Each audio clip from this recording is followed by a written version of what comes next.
Today, Mariam will speak on Islamophobia in Australia. Please welcome Mariam.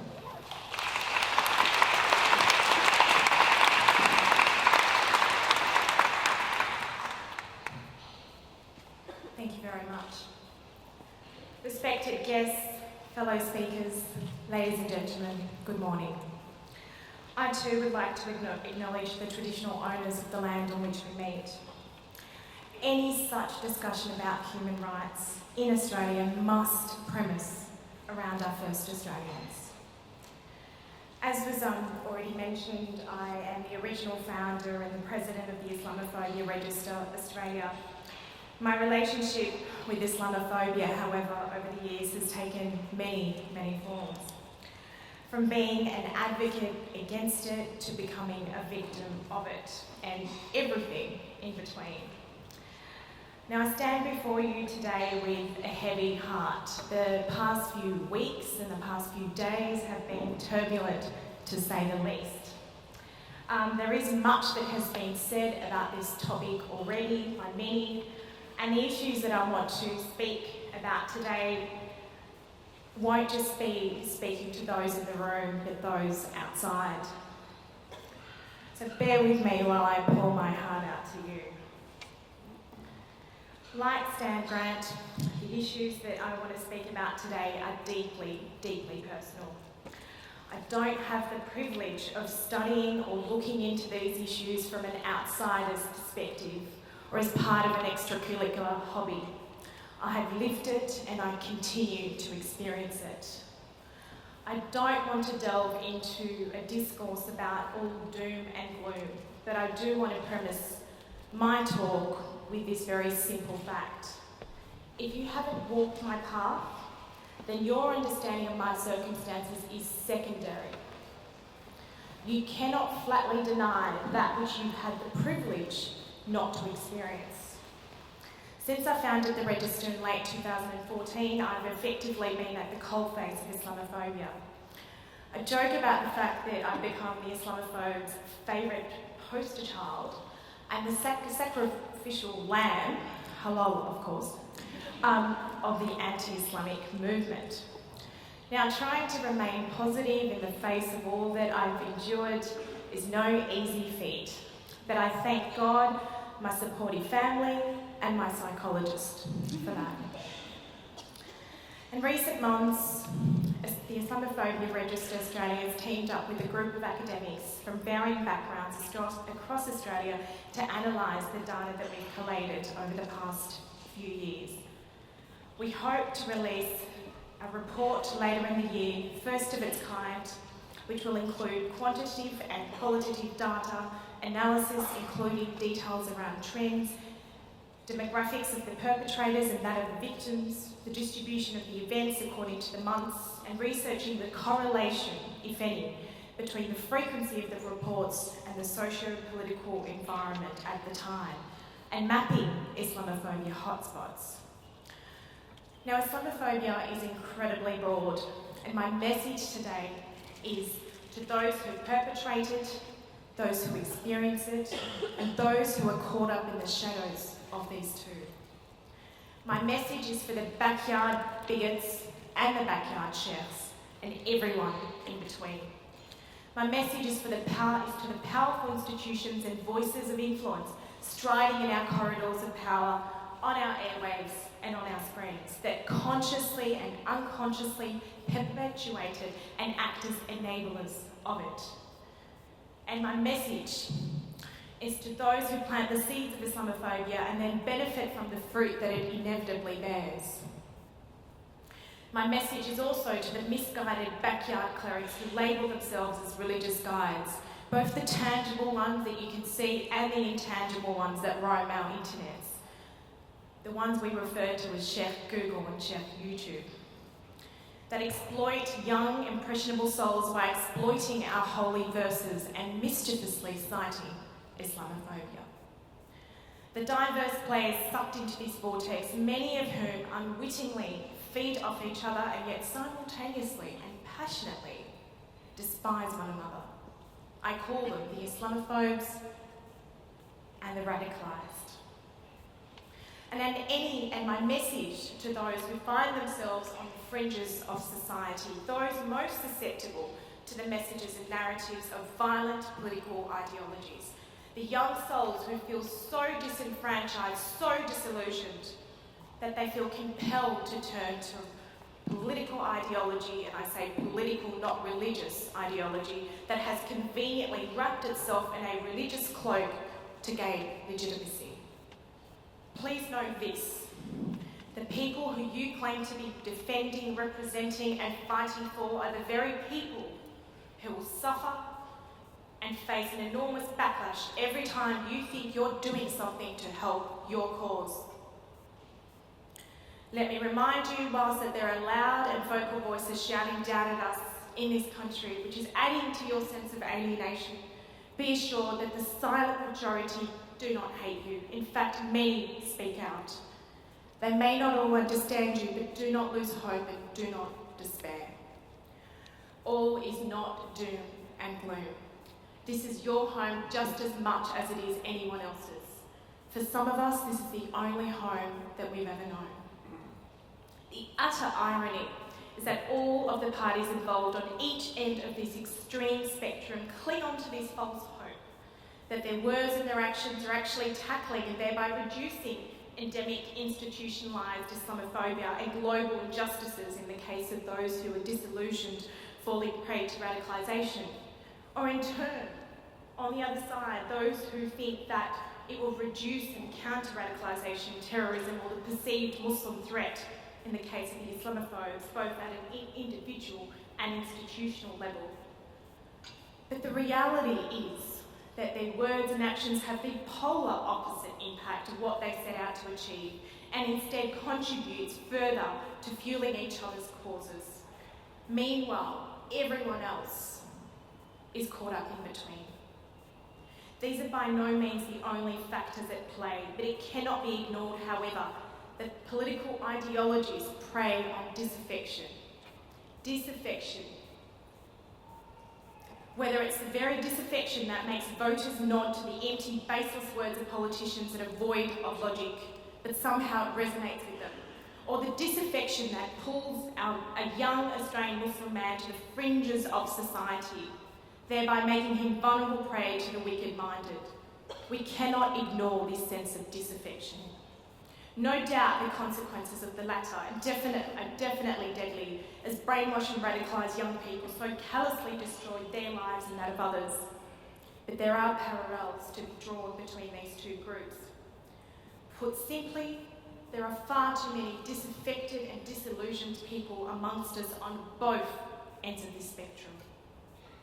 We need to work together to bring them back into the fold. Both the ones on the right and the ones on the other side. Australia is one big family. Whilst these folks may seem like that distant cousin that you'd rather not engage, ignoring them will not make them disappear into oblivion. Ignoring them, demonising them and ridiculing them will only make them more emboldened, grant them martyr status, and create bigger pockets of polarised and disenfranchised people with devastating and long-term consequences for our nation. Whilst there are many nuances specific to Australia, the academics that we've teamed up with to draft our full findings report are noticing trends across the UK and the US in comparison to Australia and the observations of Islamophobia. Our findings to date paint a grim picture in which everyday locations, be they shopping centres, public transport hubs or on public transport itself, victims of Islamophobia are facing varying levels of verbal and physical abuse. And don't even let me get started on the online abuse that I know all too well. In the 12-month period between 18 September 2014 to 18 September 2015, there was an average of 5.4 incidents reported per week of Islamophobia. When we conducted a preliminary analysis of the data from the register, there were noticeable spikes reported following certain events, and none of these are surprising to those in this room. The spikes that we saw included in the day of the immediate aftermath of the 2015 anti-terror raids, federal parliament's short-lived proposal to ban the burqa in parliament because there's so many people wearing their niqabs and burqas walking into parliament. The Martin Place siege, Tony Abbott's national security statement where he said he'd heard Western leaders describe Islam as a religion of peace and that he wished more Muslim leaders would say it and mean it. And the Australia-wide Reclaim Australia rallies. These are the times where we would see spikes in incidents of Islamophobia. Political rhetoric being an important one of those. Of particular concern is the fact that our data contains an alarming number of incidents in which young children are involved. I want you to pause and reflect on this. Many of you may have children. I want you to think about them. Think about a young boy who witnesses his mother, his sister, his aunt being verbally or physically abused in this manner. There's been pretty much no research that I'm aware of that looks into Islamophobia and the impact that it has on young children. Now think of a 12-year-old. A 12-year-old boy witnessing his mother being verbally abused.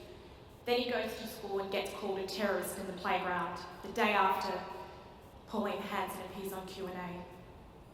Fast forward a few years. This same kid struggles to find a job because his name is Muhammad. Research has shown us that the Australian Muslim community has higher than average levels of education, but lower than average levels of employment. Imagine this same kid as a young adolescent. How does he feel?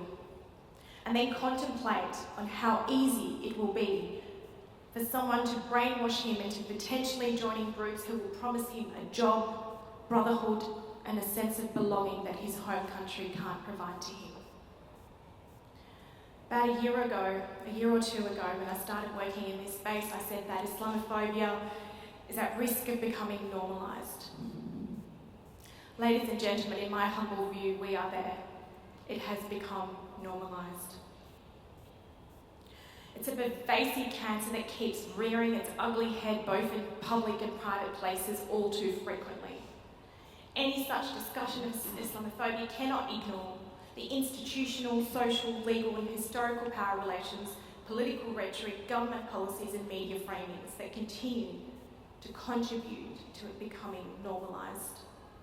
The dog whistling and the fear-mongering of conservative politicians sitting on the hard right and often the silent complicity of their leaders have played a role in helping to create fertile ground for the re-emergence of One Nation. With approximately 500,000 plus votes and counting, Pauline Hanson's One Nation received the biggest national Senate vote following major parties and that of the Greens. And perhaps the greatest paradox lies in their inappropriately titled name. They've sought to divide the nation with their ill-informed and ill-researched views. However, we must find the delicate balance between calling out their fabrications and their hate speech, but not by stooping to their levels, not by demonising and writing off all One Nation supporters as mean bigots, because not all 500,000 plus people who voted for them fit that profile. And there's no doubt that One Nation is riding the populist wave with their carefully targeted policies and rhetoric, seeking to appeal to the heart of the disaffected voter base. We know that One Nation's key policy platform was explicitly anti-Muslim. What was most concerning is their policy to outright ban Muslims from entering this country because of the perceived threat of terrorism. I mean, why would you let a good dog whistle get in the way of the facts? Never mind that when you plot the two variables, the percentage of a country's population that are Australian Muslims and the number of terrorist acts in that country in a scatter diagram, there is no obvious connection and no such trend. But why would you let the facts get in the way of that? This is precisely why last week a group of us launched factcheckonenation.com.au. We had our work cut out for us. Lots of sleepless nights trying to get that website launched in time for Q&A. We believe that a multifaceted approach is required to tackle the misinformation and xenophobia that is increasingly on the rise. Separating fact from fiction is a good starting point to counter the fear and mistrust being peddled in the community, but it's not always enough. In the US, research carried out by the Northwestern University shows that feeling dehumanised by another group can lead you to dehumanise them in return, which can increase support for aggressive actions against them. So in the context of America, where this study was done, think, if Americans think that Muslims see them as savages, Americans are more likely to return that favour by perceiving Muslims to be savages, and both groups are more likely to then support aggressive acts like drone strikes or torture against the other. This is why many, in the face of rising Islamophobia, have cautioned against such a rise, because it could validate extremist perceptions that Americans or Westerners or anyone for that matter are waging a war on Islam.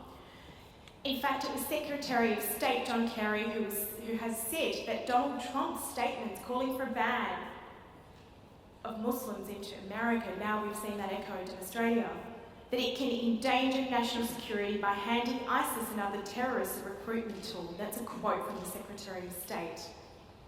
So research has shown us that feeling dehumanised by another group can actually lead you to dehumanising that group, and that pattern of mutual aggression continues. How is this relevant, you ask? When people like Sonia Kruger can so casually call for the banning of Muslims from entering into this country, when national newspapers like The Australian can publish comments from leaders calling for the internment of Muslims, so that's throwing everyone, all Muslims, into detention camps. That's what that means. When political parties get elected into parliament almost exclusively on their anti-Muslim policy platforms, a process of dehumanisation is taking place.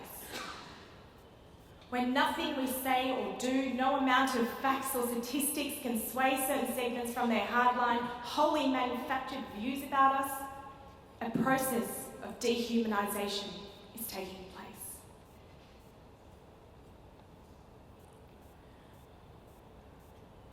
When you oppress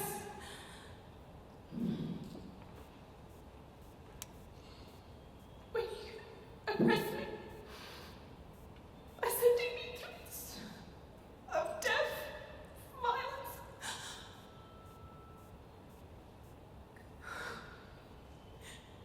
when you oppress me by sending me threats of death, violence and rape simply because I talk and speak out about Islamophobia,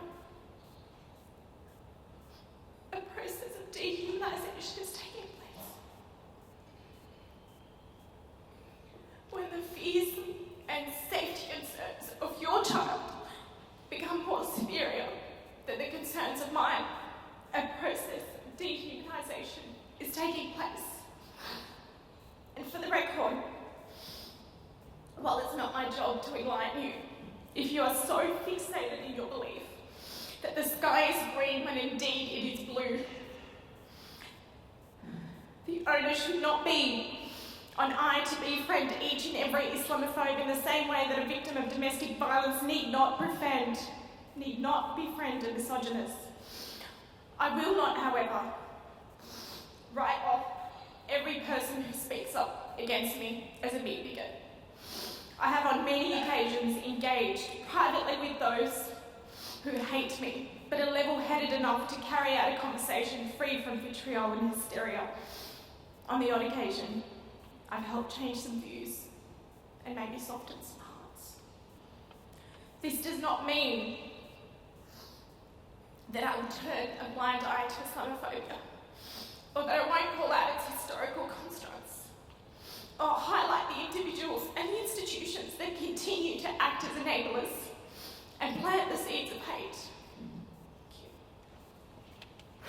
But my message today to everyone is that we cannot and must not retire into a state of despair. We must appeal to our best selves.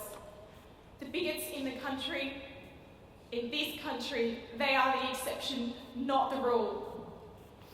To those who do not sit on the outer edges of the opposite sides of that spectrum that I alluded to earlier, let us reach out to one another with a renewed and genuine intent to listen. This has to come from the heart. It has to be with an intention to listen, to understand, not with an intention to listen, to reply. Let the reasonable voices unite and let us expend our energies into trying to inject love and compassion into a world that is being increasingly filled with destruction and despair. For the forces that bind us together are much stronger than those forces that are pulling us apart. And when we least hope, as I sometimes do, let us look down at the face of our future generations, reflect on their futures, reflect on our hopes and dreams, and pick ourselves up, dust ourselves off, and light that damn candle again. For darkness does not drive out darkness. Only light can do that. Thank you.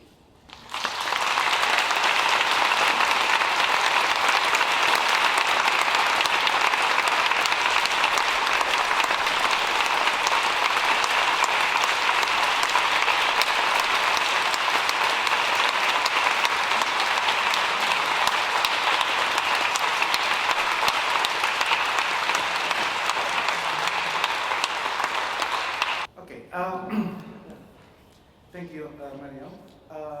We have a first question from Twitter. Your thought on the hashtag #SendForgiveness forgiveness viral and many Muslim views that is silencing and ineffective.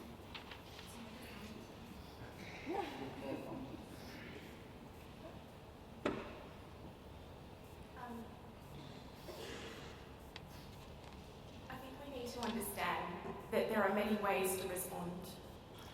Sending forgiveness is one of them, and an incredibly important component of that. I had a conversation with Waleed Ali last night about his campaign and how moved I was by it, because what resonated with me is that it's enshrined and embedded in our faith.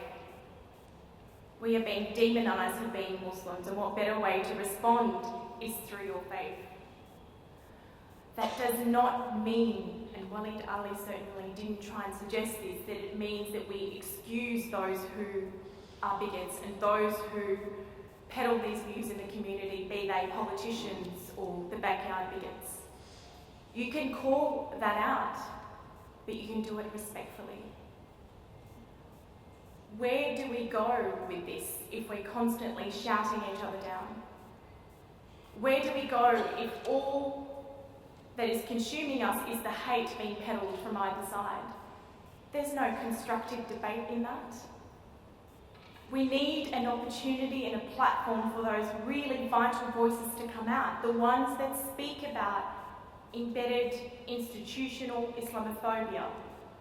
We need a platform for those voices to be heard. But it has to be done in a way that is compassionate. Because, as I said, the voices on both sides of the spectrum, whether it's those that disaffected One Nation voters or disaffected young Muslim men, we need to reach out to those voters, to those voices. And I'm not saying that the onus is on me as a person from the Australian Muslim community who's already going through so much. The onus is not on me to have to prove to others why we are not terrorists.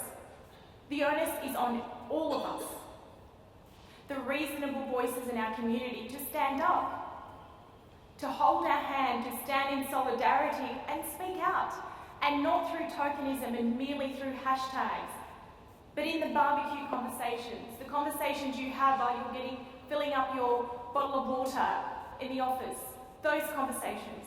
Be brave enough to speak out and to speak up.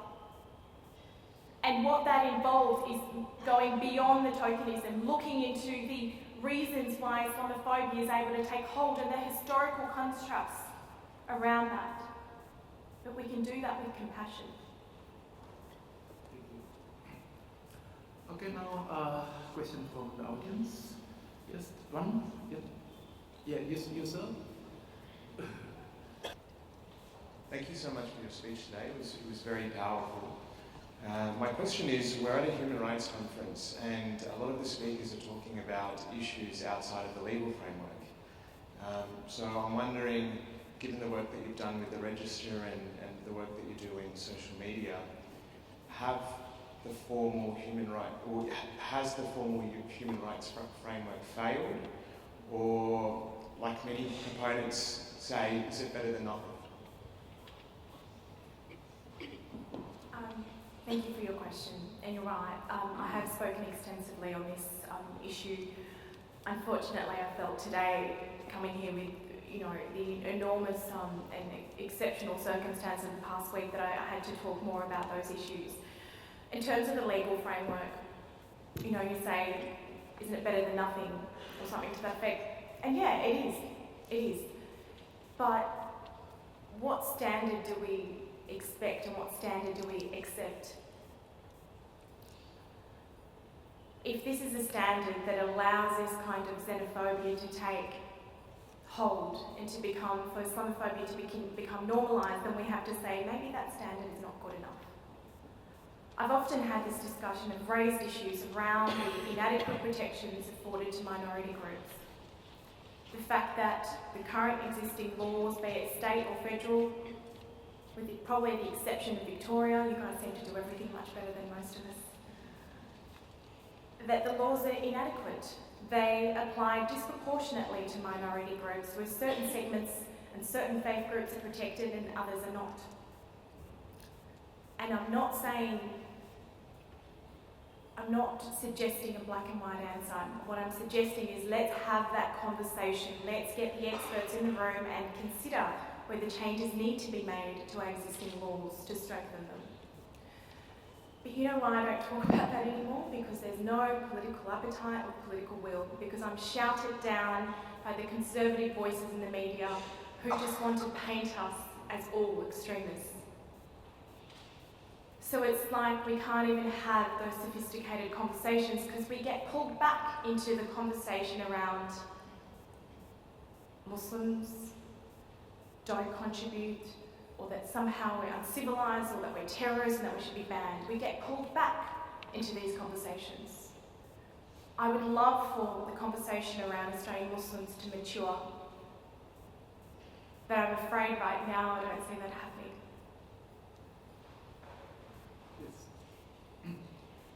Yeah, I have a question.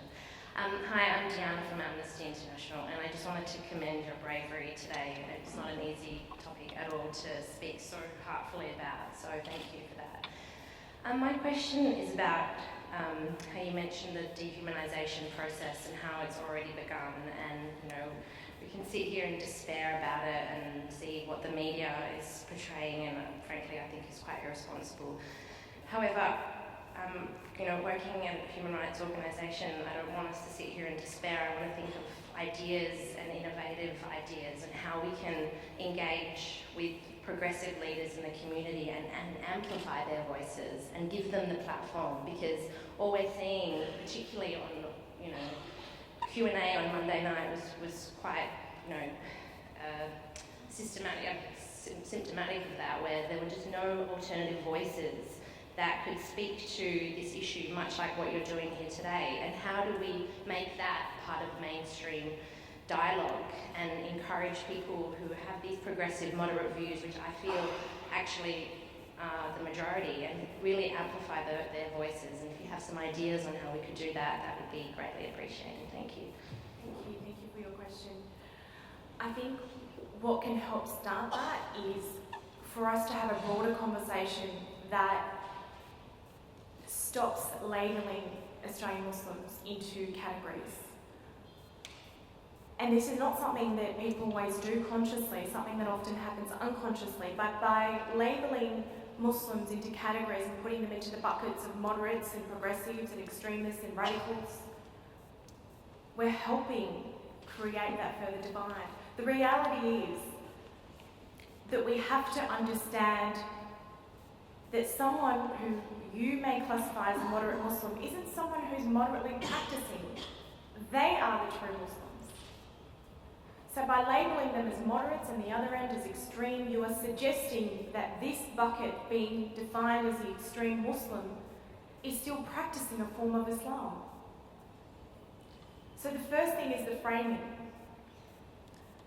And then it's about listening to those voices that you might think are radical, but truly understanding what they're saying and what is at the core of it.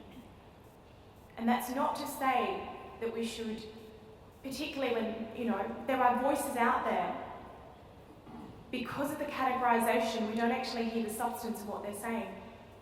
And the reality is, lots of things have been said. I'm often invited to government roundtables where we ask for our views on things. And we talk to, we've been asked the question of how do you stop radicalisation and how, as if I have the answer.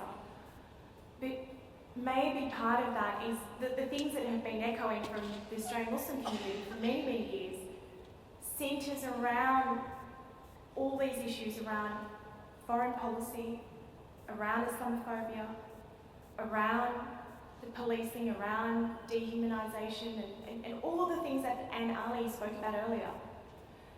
But the way that that's then reported in the media, who's always looking for a headline or a soundbite, it gets lost. It gets lost, and they then suggest that we are suggesting that somehow terrorism is excused, but it's not.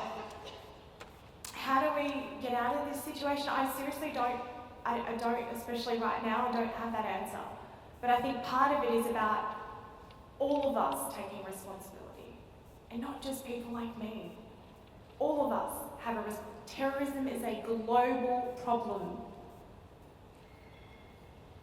I myself have received indirect threats from extremist groups, including ISIS. Every time I go out and say something publicly. So people say, you don't speak out enough. We don't hear from you. Do you have any idea the personal cost associated with what I'm doing? These are the things that are ignored. Lady with the white dress, you want to ask a question? It's a little bit similar, sorry. Just to learn from Ross Leppin. One of the things that I'm particularly passionate about is education around cultural and linguistic diversity in the workplace. And from what you're saying, there is so much that everyone can do, not just us and them dichotomy. Do you have some practical resources, given that you're talking to a room of advocates, that we can use in these conversations to talk about the diversity in our community and to start to change those discussions? I know you talked about the barbecue discussions, but also education is power, and bringing awareness to where those resources are to the broader community, I think, is also fundamental to changing discussion. Thank you for your question, and you're right. Those who know me personally know that I'm constantly buzzing with ideas and we should do this and we should do that, and I'm constantly I get up in the middle of the night and I have to write things down because I'm going to forget that in the morning. I have so many ideas about what we could potentially be doing, but the problem is we don't have the resourcing. There are grassroots initiatives that we could be doing. There are ways to tackle these issues through education, and particularly in the area of Islamophobia. Where we're seeing it at its worst is online, and it's through that online resource and through social media that we can then educate others around it.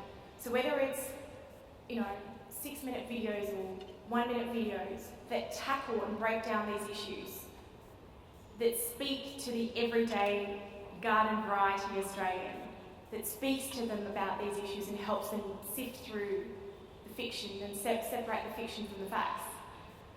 Those are the kind of things, and I'm happy to have more of a detailed conversation around other ideas that I have. And it's about what I've been trying to do in the past week as well, is team up with other organisations outside of the Australian Muslim community. to see what we can be doing collectively, because this is something that we all need to own. Because one nation is not going away, whether it's demonising our Indigenous population or demonising our Asian Australians, and now it's just simply our turn. This is not going away, and we need to find a constructive way to tackle it together. Okay, any last question? Yes.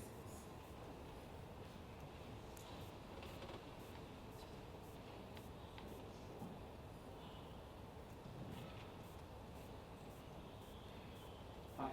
My question was about, you spoke about how One Nation appeals generally on an emotional level, and they use fear and emotional appeals to kind of garner support for this kind of bigotry, which you counter, like you said, with the fact-checking and the register. Do you find that it's difficult to bridge the gap and reach people with fact and reason when the fear is provoked on a purely emotional level, and what can be done to kind of counter that? That's a really good question. I think the fact-checking is one aspect of it, and we acknowledge that in the media release we issued, that it's merely one aspect. The way that I see the situation is that there are people that sit on either ends of the extreme, and those voices, you can't reason with them. Facts won't necessarily sway them, or statistics won't sway them.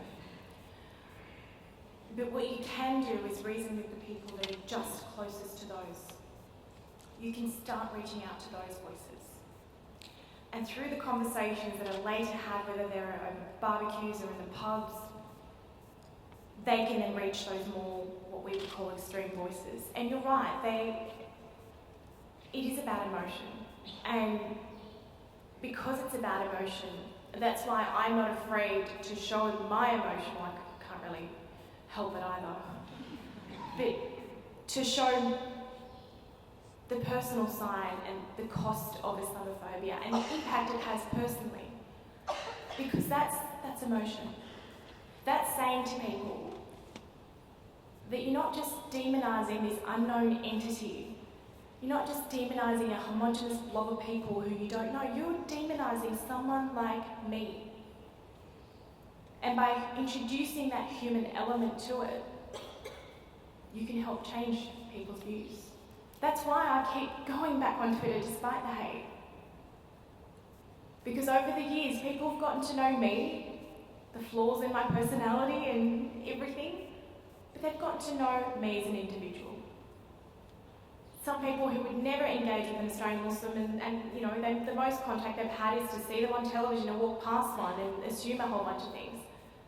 But the interactions they can have with someone online can help, even if just a little, change that view that they've held on to for so long.